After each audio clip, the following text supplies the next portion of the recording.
If you like the content I'm about to show you, would appreciate you hitting the subscribe button. MoviStar has burst onto the scene during Valencia and most notably, Cologne, where personally I don't think their firepower is crazy. They have shown incredible structure and ideas to their game, receiving high praise from the community, as well as coaches such as JTR from Nigma. And shout out to him for giving me the idea to check out their Vertigo on stream. Give him a follow, or you might make him sad. Heya I'm Smirky, and today I want to look at MoviStar and how they're able to hold mid on the CT side of Vertigo, so let's begin. Sorry, but before I show you the gameplay, it's important that I show you the context of how MoviStar plays Vertigo to help you understand. MoviStar offers a unique way of playing Vertigo. MoviStar will have 2 A players, 1 A rotator, 1 B rotator, and 1 B player. However, where teams will typically assign players a particular position, MoviStar on the other hand will play off spawns and if they're comfortable playing that area. So for example, one round it will be David acting as the A rotator, whereas another round it may be Defs or Sampaius. You could try to replicate this style in your game, but it may be difficult. So to simplify it, I'm going to combine how all these players play towards mid for the video. On a normal default, 2 will go A to take ramp, and the A rotator will head over to elevator to smoke ramp or yellow. From here he decides if he'll stay towards mid, or he will help ramp if there's trouble. The B rotator will generally stick around the B player for a bit, and will play around window/CT later in the round. I will mainly focus on the A rotator in this video, but I will show you how you can play it as a B rotator later on, as the A rotator may cover from B. Now what does the A rotator do at the start of the round? Typically he will go towards elevator and will smoke ramp or yellow, and in this round Sampaius will smoke off yellow. The A rotator will do these different smokes depending on what the A players want to do, so it's key you listen to what they want. And in this round we're going to see something similar again from Sampaius, who will make his way over, line himself up, uncrouch and left click throw. Now I've also seen some players use spawn smokes, and these are basically where you line yourself up in spawn, and when you go out towards elevator you can do the smoke instantly. David is going to have spawn 5 and will do this lineup. It's possible the A rotator is dependent on the spawn because of these smokes, but I'm not too sure. If you want to know all the different spawns for these smokes, Nartout made a video that you can check out in the description. Now if you just want to do the standard ramp smoke, you can do something like this. David is going to come over towards elevator, stand next to this wall, aim around here, take 2 steps and left click throw. And this should be somewhat of a forgiving lineup. I didn't see any of the MoviStar players do this, but if you want to see the instant ramp smokes, again Nartout made a video. Now as I mentioned in the context, after they've thrown the smokes, they may help towards A if there is trouble, but will generally stick around mid. And after David's thrown his smoke, he's going to head over towards the elevator and listen for any footsteps before positioning himself. And this could be pretty powerful as you could hear how many T's there are or if it's a rush. Now I want to show you some things that the B rotator will do towards D mid with or without the A rotator. In this round, David is just going to be listening for information and Sampaius will throw a Molotov towards mid. From here they're going to position themselves like this, where Sampaius will hold the angle and David will be ready with a flashbang. When Sampaius is ready, David can throw the flashbang for Sampaius to peek, but unfortunately he gets timinged.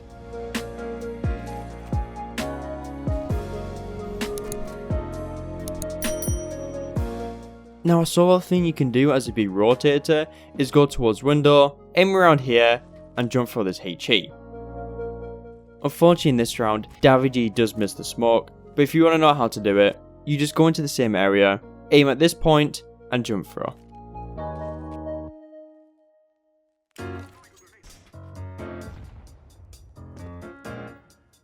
Now if you want to create a bit of presence towards mid, you could do something like this. David will just come over towards mid, molly the entrance preventing any pushes and showing mid presence. And afterwards throwing a HE which should catch players trying to peek after the molly. There's quite a few occasions where the AWPer and the A rotator will work towards mid together.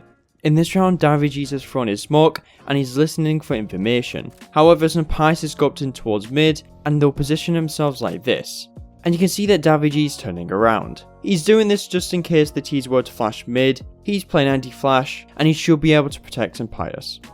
But once they don't see anything in mid, they're going to try and collect some information, and Davy will just get destroyed by Naf.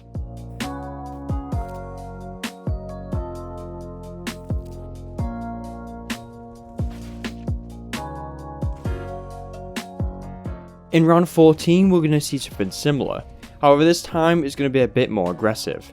Sampaius is going to come over, do a Molotov, and they will instantly go into this setup after Davy has thrown his smoke on A. You can see that Sampaius is watching the mid entrance for the T's, whereas Davy is watching ladder. Now, if there's not a lot of pressure from the mid players, this type of setup can be pretty effective, as if they want to try and split later on, they may not be expecting this. But unfortunately in this round, they're not going to get anything.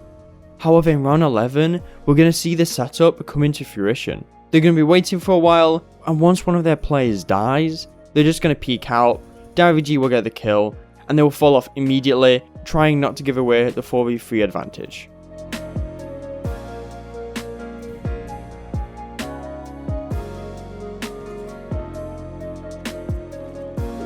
Now finally, let me show you their positioning. After they've thrown the smoke and they've listened for information, they will generally play towards elevator, jiggling, waiting for any potential aggression to come in. And if for example Alex did spot a T, he could fall off a little bit to watch window and allow the rotations to come through, rather than being stationary and waiting to be Zontara is peaked. And in this round he's going to be doing it for a very long time, before transitioning towards CT. We're going to see something similar from Davy. He's going to be jiggling with a Molotov. And you can see when Davy spots the shoulder of Orsi, you can see that his reaction is to Molotov window and rotate towards CT. Meanwhile, Sampaius will do a flashbang to try and delay them, and he will play elevator. Now, the reason why Davy threw his Molotov is that whenever there's any mid presence, the most common thing the T's will do is try and split B, and the easiest way to split B is through window. So the Molotov should be able to delay them. And even if Sampaius wasn't there, it may have been a good idea to rotate anyway, as it can be common for an elevator smoke to come in, to remove the CT's visibility and allow them to do the split. So by rotating ahead of it may give you an advantage, but you could also be caught off guard. And in round 15, Davy will do the exact same thing and will get contact on mid. Liquid is going to throw a flashbang that doesn't affect Davy, and because it didn't affect him and Liquid may think it did, it looks like he's just going to peek out and wait for any peeks. And instead of being tucked in, he's going to peek out a bit further, as it could be seen as a bit of an off angle to catch Liquid off guard. But unfortunately for him, he's going to get flashed off. So to try not let go of mid, he's going to throw this flashbang and do a quick jump peek. By doing a jump peek like this, it's A, safe, as the flashbang should be able to get the T's to turn around, and by not fully jump peeking out, he's not fully revealing himself to the T side where they could punish him. But after the flashbang, he's forced to fall off and will play A. Now as an A rotator, there will be a few scenarios where you'll need to lean towards B, either because you feel like it's going to be a B exec, or your team has taken ramp control and that extra A player will play elevator. But these positions could also be used by the B rotator if you wish. In this round, Sampaius smoked off ramp and will make his way towards CT. From here, he will position himself like this on top of these planks of wood. I'm not too sure what to call this, but I've seen Device play the spot, so I'm just going to call it Device. Sampaius will be sitting towards Device, waiting for any T's to peek. And I feel like with this gap, you should be good enough to get a kill if the T's don't wide swing. But later, he will transition himself to an angle like this. Personally, for non-LAN players, I prefer the previous angle, as you could get flashbanged around here, and it's also a lot harder to get the kill onto one of the T's, but you are safe enough to get the information and fall off. But lucky for Sampaius, he will get some action, Liquid's going to peek out, he'll get forced off the angle, and to prevent the T's from being able to push up, he'll Molotov CT, a teammate in Alex will come elevator, and Sampaius will juggle between CT and window. A great angle I saw from MoviStar's was from Alex in round 2. In this round, he'll jump on top of the railings and look towards window. For T's who are just trying to quickly get into the bomb site or who are trying to boost on the boxes, this angle is brilliant, as it can hide a bit of the CT play model, It can also make it a bit harder to shoot them due to some of the railings blocking the bullets, and you can also fall off super easy. But in this round, Alex won't get any contact and will help B. Now in this round, Surprise is going to be jiggling and will use the railings. With this, he's going to peek out and he will spot Naf boosting the boxes, and you can see a small bit of Yakinda's head as he goes up the ramp. He'll get the kill into Naf, and predicting that the T's will try to trade him, he will try to peek into them, but unfortunately his crosshair is a bit too low compared to where Yakinda is. So already we've seen quite a few players do these little jiggles, but let me quickly show you what it's about. Defs is going to be the B rotator, and he's going to be jiggling between CT and window. By doing this, he's going to try to prevent any gaps, making sure no lurkers come through without him knowing. And by staying around this position, you can try to prevent B splits, and you can also help your B player if he gets into a bit of trouble. But in this round, Def is not going to get any contact. In round 8, Surprise is going to be towards CT, and he will spot the flash from Liquid coming in. Because of this, he's going to think that the T's are going to do a B split, and will rush his way towards window, trying to prevent the T's from going into window, and predicting where they could be with his crosshair placement. But Nitro is already out, but Surprise will get the kill, and later get traded from CT. But it was good that Surprise was playing towards B, as in this round Elevator got smoked off, and if he stayed towards there, it could have been a lot worse. Now for our last position, let's have a look at window. Again, this is more common for the B rotator, but there has been a few scenarios where the A rotator plays this angle. In this round, Surprise is going to come over with his AWP, and he's just going to AWP towards mid. He'll check towards mid, have a look at the boost, and just keep flicking between both. Now if you do have a rifle, I think this can still work, as all you need to do is just jiggle between the angles, and it's much easier for you to fall off, but can be a bit harder for you to get the kill. But when there's contact in B, Surprise will help defend the site. Now in this round there's going to be contact in mid, and Davide will position himself like this. Nortout showed this in one of his tricks video, but this was first done by Stewie. You can see he's going to be holding this angle where he has a small little gap on the right, being able to see when the T's crop up. And from here he should be able to catch either the heads of T's or their stomach, leading to a very quick kill. But in a second he's going to be Molotov'd out, and to try and deal damage to this split, Davide is just going to be underneath window, waiting for the T's to drop down.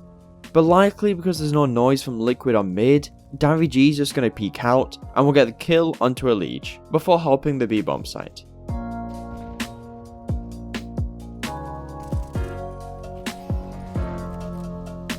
Now in this round, Def is going to be in a sticky situation where he's forced off on mid and mollied out window. With this done by Liquid, he will try to stay as a pest. He will put out the Molotov, try and get back into the Stewie angle, and will get a kill onto Yakinda. From here, he's just going to drop down to CT to not give away the 4v2 advantage.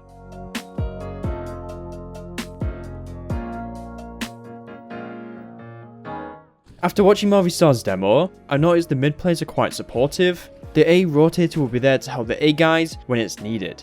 This should be cumulative. Since you're playing mid, you can hear if players are leaving or entering ramp, so it's important you give that info. And lastly, you should be reactive. Because you're in mid, you are the person who has the quickest rotations to both sides, allowing you to help your teammates. Apart from that, I hope you enjoyed the video. Maybe you need a good pistol for the CT side of Ancient. Well, I made a video about Mouse's 4B stack, which you can check out in the description. Apart from that, thanks for watching, see you in a bit.